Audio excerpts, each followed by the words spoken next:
vendas sabedes que se crearon aquí na Serra Seca no século XVIII, máis ou menos, antes non había.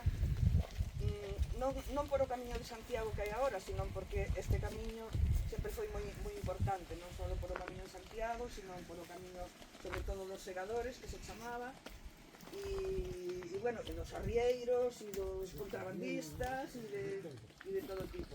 Entón, creáronse estas vendas neste despoboado, digamos, no século XVIII, e, bueno, en principio, sabemos que a venda do Bolaño a creou un tal Francisco Bolaño, e sigue conservando o mesmo nome, e era pois un sitio de parar, simplemente unha casa, non? Despois foronse engadindo algunhas casas máis, non é que sean pobres moi grandes, pero aquí no máis houve 5 veciños, no máis.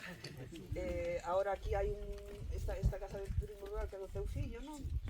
E bueno, que sigue cumplindo esa función. Na venda da capela houbo unha pensión, unha cantina moi famosa que era a Dona Vallas, non? A Dona Vallas e a Irene, pero agora está pechada. Ahora está pechada. Daquela día dúas polo menos, que había outra que era un Francisco, chamaba que saltaba un...